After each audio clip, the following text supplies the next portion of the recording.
Teach to the Brain and the Heart Will Follow presents Behavior Management Made Easy.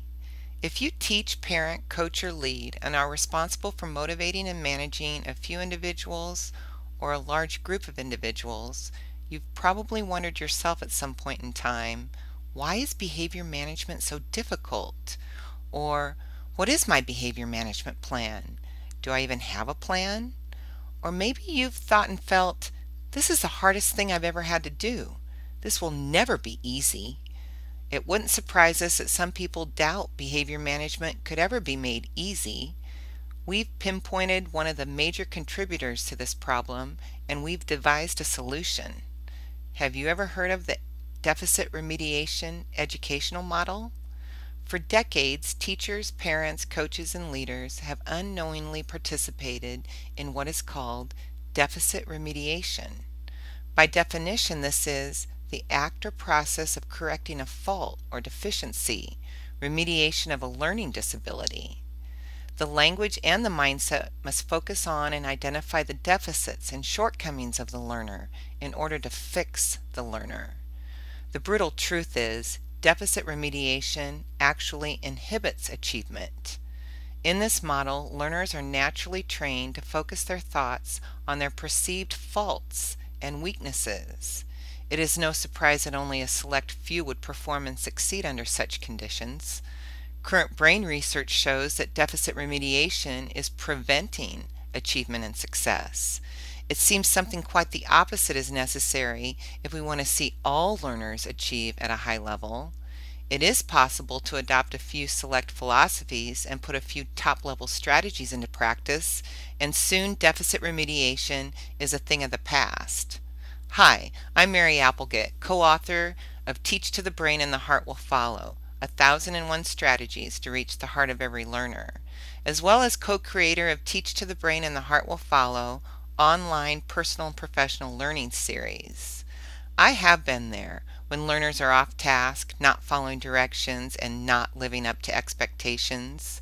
I know how difficult it can be to manage one, two, or even a group of learners who have different learning styles, coping skills, and abilities.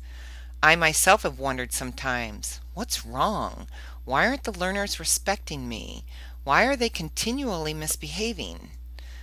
And I now realize how influential the deficit remediation programming was and still is today.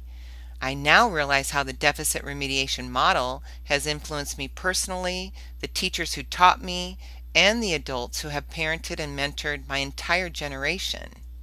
The negative influence from this deficit remediation programming continues to go on in our schools, in our homes, on our playing fields, and in our jobs and careers. However, my co-author and husband John and I have discovered something very powerful. We've been able to research and test strategies that actually reverse the deficit remediation programming in our own brains and in those we serve, and make behavior management incredibly easy. We've discovered why every person or group is easy to manage when you use a brain responsive approach. We've discovered how easy it is to influence learners in a positive way. In our free e-guide, Behavior Management Made Easy, Learner Characteristics and Champion Attributes, we show you how to implement a different model, one that studies excellence to produce excellence. We show you a brain-responsive model that creates 100% success for 100% of your learners every time. We teach you a framework based on meeting the primary needs and the secondary needs of every brain and body. As teachers, parents, coaches, and leaders, we all understand and agree that the primary needs are essential, not only to learning, but to life itself. These 7 primary needs include air, water, food, sleep, elimination of waste, escape from pain, and sex. The onset of this need, of course, begins at puberty. Primary needs are physical and innate. Primary needs that are left unmet will definitely inhibit learning. However, secondary needs are psychological and learned. These 8 secondary needs of every brain and body include achievement, power, autonomy, connectedness, gregariousness, inquisitiveness, assertiveness, and status. When secondary needs are sufficiently met, the brain and body may focus on the task at hand, and achievement and success are the result. Deficit remediation creates a forceful punitive control model for discipline, one that does not empower the learner.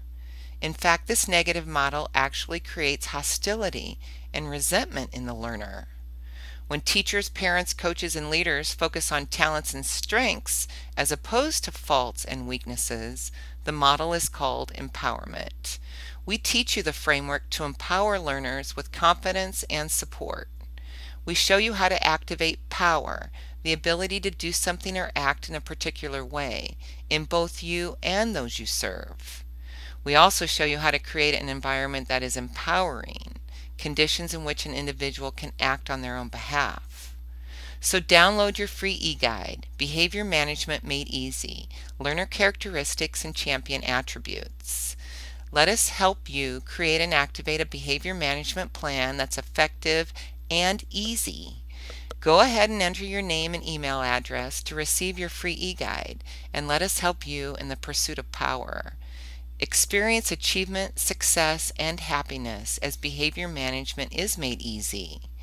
And as you learn and grow, always remember, teach to the brain and the heart will follow.